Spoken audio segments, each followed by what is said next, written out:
Bien, hermanos, antes de empezar este tratado, es correctísimo que les comunique lo siguiente. Mire, la Biblia está escrita para creyentes, no para incrédulos. Entonces, quiero que sepan que todas las cosas que yo escribo, hablo, digo, van dirigidas a creyentes. Si hago una corrección cualquiera es para creyentes, no es para los incrédulos, ni para religiosos o gente de otras religiones, sectas o grupos. Eso no es mi problema. Ellos tienen sus propios problemas, tienen su propio problema con su Dios.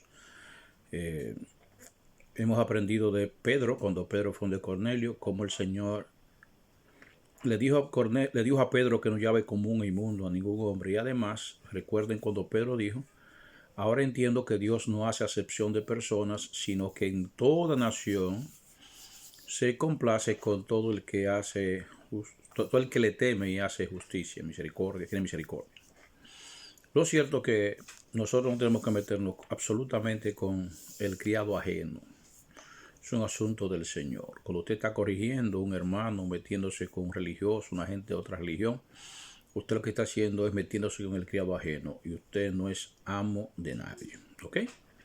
Esa persona es sierva del Señor y el Señor debe encargarse de esa persona. Pero bien, vamos a irnos al capítulo 3 de Juan, capítulo muy conocido por ustedes y por todo el mundo. Y vamos a leer donde dice: había un hombre de los fariseos que se llamaba Nicodemo, un principal entre los judíos. Este vino a Jesús de noche y le dijo: Rabí, sabemos que has venido de Dios como maestro, porque nadie puede hacer estas señales que tú haces si no está Dios con él. Respondió Jesús y le dijo: de cierto, te digo, que el que no naciere de nuevo no puede ver el reino de Dios. Quiero pararme ahí porque dice la Escritura que Nicodemo fue donde Jesús. Muchos dicen que él fue escondido para que no lo vieran. No, dice que fue de noche. Simplemente fue de noche. Además, este es un principal entre los judíos. Este es un tipo demasiado importante. No tiene que andar escondido de nadie.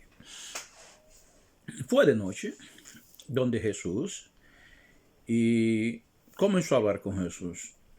Ahora, ¿qué es lo importante? Que este hombre comenzó a hablar con Jesús de la misma manera que el hombre siempre habla con las personas donde quieren buscar favores y comienzan primero alabándolos. Este hombre llegó exaltando a Jesús. Y oiga, lo primero que le dice rabí, le dice maestro. O sea, lo llama maestro. Sabemos que has venido de Dios, dice, porque las cosas que tú haces nadie podría hacerlas si Dios no está con él.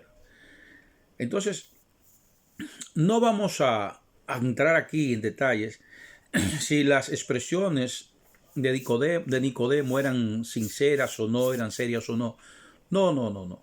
Eso no nos interesa en este momento. Lo importante es que él entró alabando al Señor. Lo que le gusta a los hombres de hoy. Eso es lo que más les gusta a los ministros de hoy, que los alaben. Y usted se da cuenta cómo hacen grandes reuniones para tirarse piropos unos a otros y hacerse reconocimientos los unos a los otros. No tomando el ejemplo de nuestro Señor Jesús, que cada persona que iba a elogiarlo, él no aceptaba esos elogios y los corregía inmediatamente. Recuerden cada vez: benditos los pechos que mamaste. No. Antes bien todos los que hacen la voluntad de mi Padre. Maestro bueno, ¿por qué me llama bueno si nadie es bueno? O sea, en ningún momento el Señor permitió ningún tipo de elogio, ningún tipo de alabanza, ni permitió que lo pusiera en un lugar principal. De modo que si usted es creyente y usted quiere seguir a Jesús de verdad, comience por ahí. Comience a rechazar los elogios, comience a rechazar las alabanzas y comience a evitar todo sitio, toda posición, todo asiento importante y preponderante que quieran ponerle a usted por encima de sus demás hermanos, consiervos suyos. Bueno, seguimos entonces. Cuando Jesús escucha a este hombre, inmediatamente sabe que este hombre tiene conocimiento, conoce la ley, es un hombre sumamente importante y va posiblemente con un encargo para ver cómo pueden introducirse en ese grupo de Jesús o cómo pueden atraer a Jesús a su grupo. Pero Jesús inmediatamente le responde: de cierto te digo, el que no naciere de nuevo no puede ver el reino de los cielos.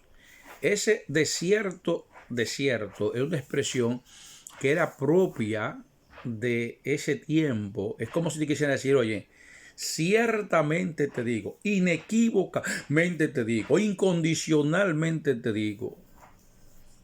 Oye, no hay otro modo de que esto se haga. Que el que no naciere de nuevo no puede ver el reino de Dios. El que no naciere de nuevo no puede ver el reino de Dios. Y ya recordamos cuando Nicodemo lo dijo: pero ¿cómo puede un hombre ya viejo entrar otra vez en el vientre de su madre para nacer de nuevo? Y Jesús le dijo que es necesario nacer de agua y del Espíritu. Miren, se lo voy a leer. Respondió Jesús: de cierto te digo, que el que no naciere de agua y del Espíritu no puede entrar en el reino de Dios. No dice del agua, como dice la gente, sino de agua y del Espíritu. No del agua, sino de agua. Ya hablaremos más adelante la diferencia que hay entre decir del agua y decir de agua. Bueno, pero ¿qué? Entonces ya comienza Jesús y él siguen hablando y Jesús le dice: si te he hablado cosas terrenales y no entiendes, ¿cómo entenderás si te hablare las celestiales? Y quiero, señores, que hagamos una reflexión en eso. Santiago, el hermano de Jesús, nos da un consejo y dice: no os hagáis muchos maestros entre vosotros, sabiendo que tendremos peor condenación. Demasiada gente anda por ahí hablando de las Escrituras, hablando de Dios y hablando de un montón de tonterías. Y se está cumpliendo la Escritura cuando dice que los indoctos e inconstantes irán de mal en peor, engañando y siendo engañados. Y eso es lo que está ocurriendo hoy. No es posible que personas totalmente analfabetas, con un montón de faltas ortográficas, con un problema de dicción terrible, gente que ni siquiera sabe escribir su propio nombre, ahora pretenda venir a erigirse como un maestro de las Escrituras. Eso es una falta de respeto a usted mismo. Y las iglesias siguen con esa sinvergüencería. Y siguen diciendo que los maestros le hacen daño a la iglesia y que sí, ok, todas esas tonterías que, bueno, el enemigo le está ganando la batalla con esas boberías que ellos les ayudan a promover. Pero no es el caso, no es el tema. Lo importante es que Jesús le dijo a Nicodemo que es necesario nacer de nuevo y que hay que nacer de agua y del Espíritu. Hay que nacer de agua y del Espíritu.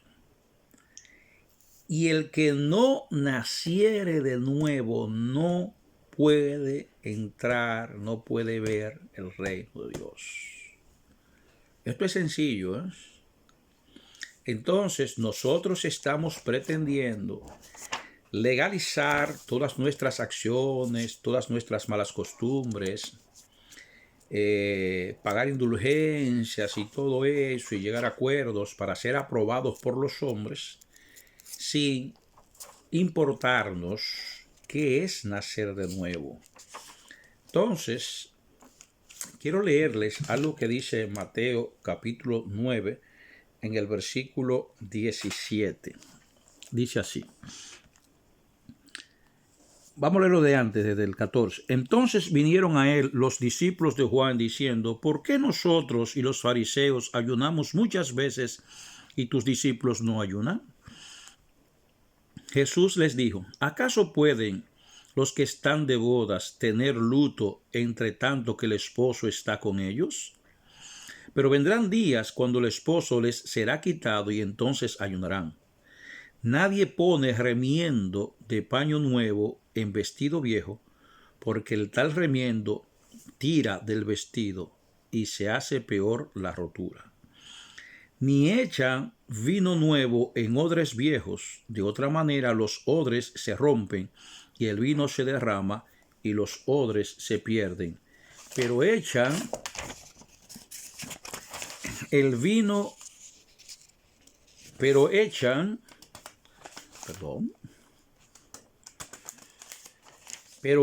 el vino nuevo en odres nuevos, y lo uno y lo otro se conservan juntamente. Bueno, Jesús el Señor nos está dando ya una especie de salida a esto que no entiende Nicodemo.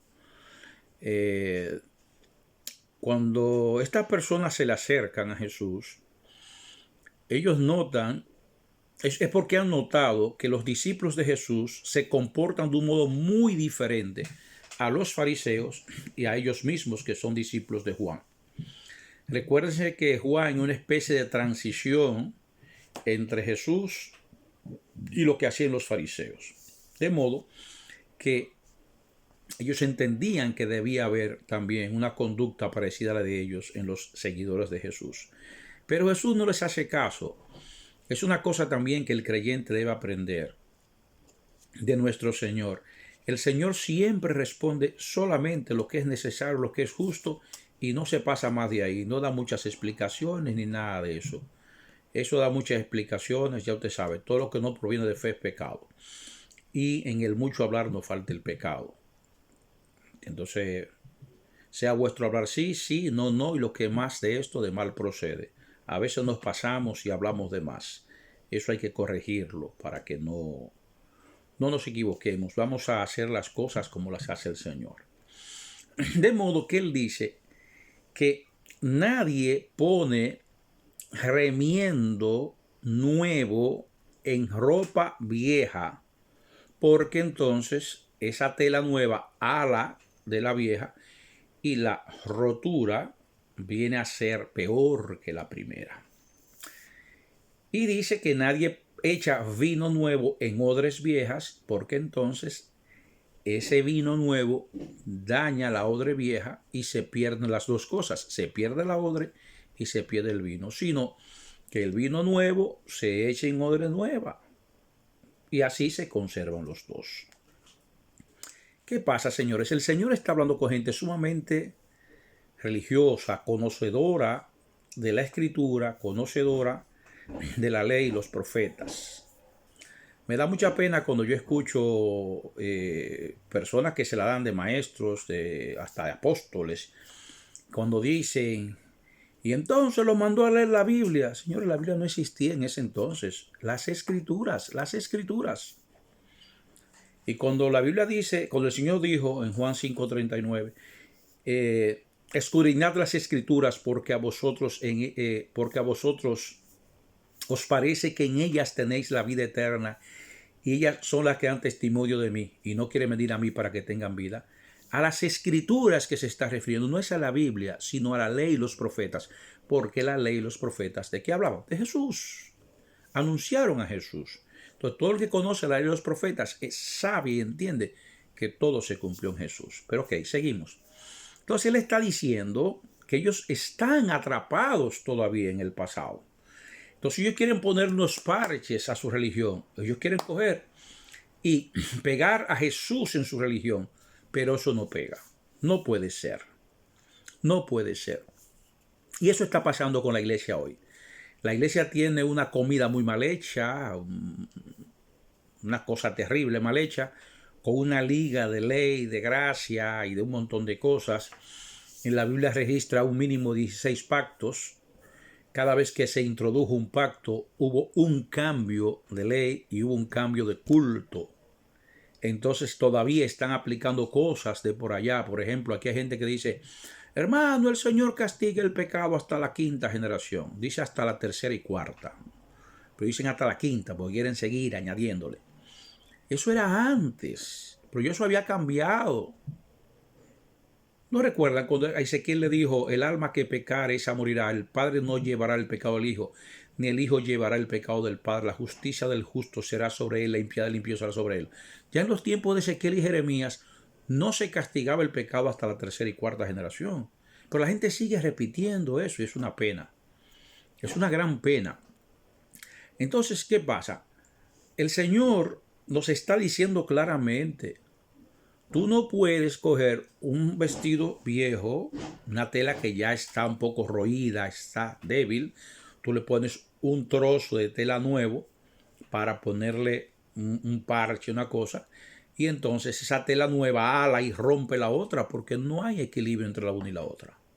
Entonces dice que se pierden los dos. El Señor dijo, se pierden los dos. Y dijo lo mismo de la odre. Usted coge una odre vieja, un asunto, una botellita, un envase que está hecho con cuero, y ahí usted echa un vino nuevo, lo pone a envejecer en eso. Entonces, ¿qué pasa? Esta fermentación de este vino nuevo, cuando comience a efectuarse todos esos procesos químicos ahí, va a romper la odre. Y entonces se va a perder el vino también. Entonces, ¿qué es lo que está diciendo el Señor aquí? Eso que le dijo a Nicodemo lo está repitiendo aquí. Es necesario nacer de nuevo. Es necesario nacer de nuevo. Hay que enterrar al viejo hombre. Es terrible cuando nosotros los creyentes pecamos diciendo porque yo soy así, porque yo me crié así, porque yo procedo así, porque yo pienso así.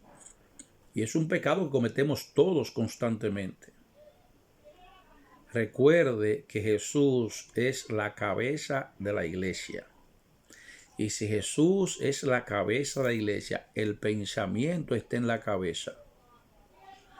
De modo que nosotros no podemos pensar por nosotros mismos, sino que debe pensar el Señor a través de nosotros. Nosotros solamente podemos sentir,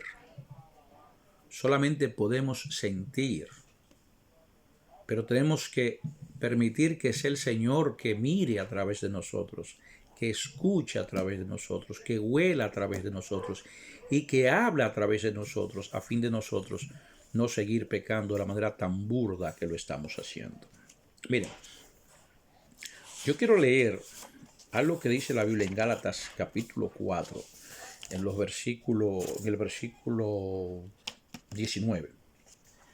Ustedes verán lo importante de esto que le dice, entre otras muchas cosas que Pablo le dice a los Gálatas ahí en el capítulo 4, porque el capítulo 4 de Gálatas es digno de ser estudiado. Y no el capítulo 4, Gálatas entero es digno de ser estudiado en virtud de que Pablo se sintió muy molesto con los Gálatas cuando se dio cuenta de que los Gálatas, después de haber creído en el Señor Jesús, entonces volvieron a la ley. Y Gálatas, entonces Pablo escribe muchísimas cosas tratando de corregírselo. Y bueno, vamos a leer desde el versículo 2. Os ruego, hermanos, que os hagáis como yo, porque yo también me hice como vosotros. Ningún agravio me habéis hecho. Pues vosotros sabéis que a causa de una enfermedad del cuerpo os anuncié el evangelio al principio. Y no me despreciasteis ni desechasteis por la prueba que tenía en mi cuerpo. Antes bien, me recibisteis como a un ángel de Dios, como a Cristo Jesús. ¿Dónde pues está esa satisfacción que experimentabais? ¿Por qué os doy testimonio de que si hubieseis podido os hubierais sacado vuestros propios ojos para dármelos? ¿Me he hecho pues vuestro enemigo por deciros la verdad? Tienen celo por vosotros, pero no para bien, sino que quieren apartaros de nosotros para que vosotros tengáis celos por ellos. Bueno es mostrar celo en lo bueno siempre, y no solamente cuando estoy presente con vosotros. Hijitos míos, por quienes vuelvo a sufrir dolores de parto hasta que Cristo sea formado en vosotros. Quisiera estar con vosotros ahora mismo y cambiar de tono, pues estoy perplejo en cuanto a vosotros. Mis hijitos míos, por quienes vuelvo a sufrir como dolores de parto, hasta que Cristo sea formado en vosotros. Eso es nacer de nuevo. Que el Cristo se forme en nosotros. Cuando Jesús dijo, yo soy el camino y la verdad y la vida, nadie viene al Padre sino por mí, lo que nos dijo es, si ustedes siguen el camino que yo he seguido, entonces se van a encontrar con la verdad. Y habiéndose encontrado con la verdad, van a alcanzar la vida que yo he alcanzado. Yo soy el camino y la verdad y la vida. Entonces, para nosotros alcanzar la vida que Jesús nos da, tenemos que caminar por el camino que Él nos ha trazado, que es el camino por el que Él anda, para que alcancemos esa verdad que Él alcanzó, para que entonces nos dé esa vida que Él tiene guardada para nosotros. Y si Pablo en ese entonces le dijo a los Gálatas que él volvía a sufrir como dolores de parto por ellos, imagínense qué diría Pablo de nosotros en este tiempo, porque les aseguro que nosotros estamos en peores condiciones que la que estaban los Gálatas. Los Gálatas solamente habían comenzado a observar otra vez algunas cosas de la ley, pero no se habían apartado de la fe y estaban haciendo todos los pecados y sinvergüencerías que se hacen hoy. Los Gálatas no tenían mujeres ahí arriba enganchadas como pastoras diciéndole a las muchachas que se divorcien y que se casen con otro, que más para adelante hay hombres. Los Gálatas no tenían a un montón de sinvergüenzas haciendo negocio con la gente y vendiéndole indulgencias y diciendo que si usted le da 10 al Señor, el Señor le da 100. Los Gálatas no tenían a un montón de ministros que abotan a la mujer y la acusan falsamente para casarse con una muchachita. Los Gálatas no tenían un montón de ministros que son casados en su país y casados aquí en España también. Los Gálatas no tienen toda esa sinvergüencería que nosotros tenemos. Y mire cómo Pablo dice que estaba sufriendo como dolores de parto por ellos. Yo creo que Pablo ya hubiera abortado por nosotros. No estuviera preñado, no estuviera a punto a la luz, sino que hubiera abortado. El niño no llega a nacer. El niño de los Gálatas podía nacer y nacer la luz del evangelio a ellos. Pero a nosotros se nos va a hacer muy difícil nacer. ¿Por qué? Porque hemos iniciado un camino no torcido, sino retorcido. O sea, lo torcimos y volvimos a torcerlo. Está retorcido, torcido varias veces. Entonces, mire, en 2 de Corintios, en el versículo 17, el hermano Pablo también nos va a decir algo sumamente importante sobre esto que estamos hablando. 2 de Corintios 5:17, perdón. El hermano Pablo, muy preocupado por la situación, dice: de modo que si alguno está en Cristo, nueva criatura es. Las cosas viejas pasaron, y aquí todas son hechas nuevas. Oiga esto, es de modo que si alguno está en Cristo, nueva criatura es. Las cosas viejas pasaron y aquí todas son hechas nuevas. Miren, señores, dejemos de engañarnos a nosotros mismos. La peor mentira que usted habla no es la que le habla al hermano, al amigo, a la esposa, al hijo. No, hombre, no. Esa no es la peor mentira. La peor mentira es la que usted se habla a sí mismo. La peor mentira es cuando usted comienza a buscar justificaciones de sus acciones para tratar de ver cómo usted dice que las cosas andan bien. ¿Sí? Entonces, no es verdad, señores. No es verdad que nosotros vamos a conseguir que nos vaya bien y que podamos complacer al Señor haciendo las cosas como nos da la gana. Mire, en Salmos capítulo 5, vamos a leer desde el versículo 1. Dice: escucha, oh Jehová, mis palabras, considera mi gemir. Está atento a la voz de mi clamor, Rey mío y Dios mío, porque a ti oraré. Oh Jehová, de mañanas oirás mi voz, de mañana me presentaré delante de ti y esperaré, porque tú no eres un Dios que se complace en la maldad. El malo no habitará junto a ti. Los insensatos no estarán delante de tus ojos. Aborreces a todos los que hacen iniquidad. Destruirás a los que hablan mentira, al hombre sanguinario y engañador abominará Jehová. Mas yo, por la abundancia de tu misericordia, entraré en tu casa. Adoraré hacia tu santo templo en tu temor. Guíame, Jehová, en tu justicia a causa de mis enemigos. Endereza delante de mí tu camino. Porque en la boca de ellos no hay sinceridad, sus entrañas son maldad. Sepulcro abierto es su garganta, con su lengua hablan lisonjas.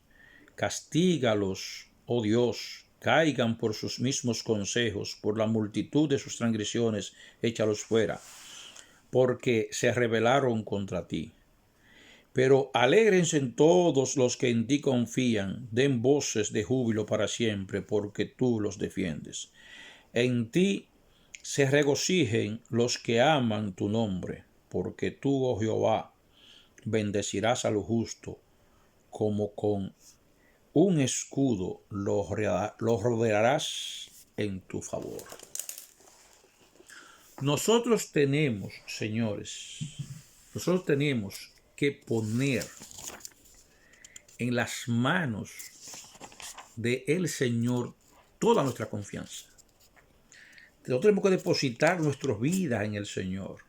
Nosotros tenemos que permitir que Él haga en nosotros todo lo que Él quiera, como Él quiera hacerlo. No como usted y yo queramos, sino como Él quiere que sean las cosas. Recordemos cuando David dijo al Señor: crea en mí, oh Dios, un corazón limpio. Crea en mí, oh Dios, un corazón limpio. ¿Por qué David dice: crea en mí, oh Dios, un corazón limpio? Porque él entiende que en el corazón están los sentimientos. No dice crea una mente limpia, porque él sabe que no tiene capacidad para pensar rectamente si no está el Señor controlando sus pensamientos. De la única manera que nosotros podemos alcanzar la misericordia de Dios y hacer las cosas es haciéndonos una pregunta: ¿qué es lo nuevo? ¿Qué es esto nuevo que el Señor quiere que hagamos? ¿Qué es esto nuevo que el Señor quiere que tengamos? ¿Qué es esto nuevo que el Señor quiere que seamos? Y entonces vamos a recordar cuando el Señor dijo, si alguno quiere venir en pos de mí, niéguese a sí mismo, tome su cruz cada día y sígame. Si alguno quiere venir en pos de mí, niéguese a sí mismo, o sea, deje de existir, deje de pensar, deje de planificar, deje de hacer su propia voluntad. Tome su cruz cada día y sígame. El pesar de este mundo, el pesar de todo lo que nos está ocurriendo, tenemos que cargar con eso tranquilitos, callados. Recordar cuando la Escritura dice, estad quietos y confiad que yo soy Dios. Y entonces todo va a ir bien. Yo creo, amados hermanos, que nosotros tenemos que hacer aquello que hizo el hermano Saulo cuando iba rumbo a Damasco, que cayó al suelo y escuchó esa voz que dijo, Saulo, Saulo, ¿por qué me persigues? Dura cosa te es dar cosas contra el aguijón. Inmediatamente dijo, ¿quién eres, Señor? Él quiso saber con quién hablaba. Nosotros tenemos que saber con quién hablamos. Tenemos que conocer quién es nuestro Dios, nuestro Señor. No es que una gente nos hable, tenemos que conocer a nuestro Señor. Inmediatamente, yo soy Jesús a quien tú persigues. ¿Qué quieres que haga? ¿Qué quieres que haga? Entra a la ciudad y vete de Ananías. Él te dirá lo que debe hacer. Pablo fue inmediatamente y abandonó su palacete, abandonó toda su riqueza y toda su gloria y todo lo abandonó y se fue con el Señor. Y quedó callado en la casa de Ananías hasta que Ananías le dijo, y ahora, ¿por qué te detienes? Levántate y bautízate y lava tus pecados invocando su nombre. Y entonces se movió cuando lo mandaron a moverse. Usted no es dueño de usted. Su voluntad y la mía tienen que estar en las manos del Señor. Que Dios nos bendiga.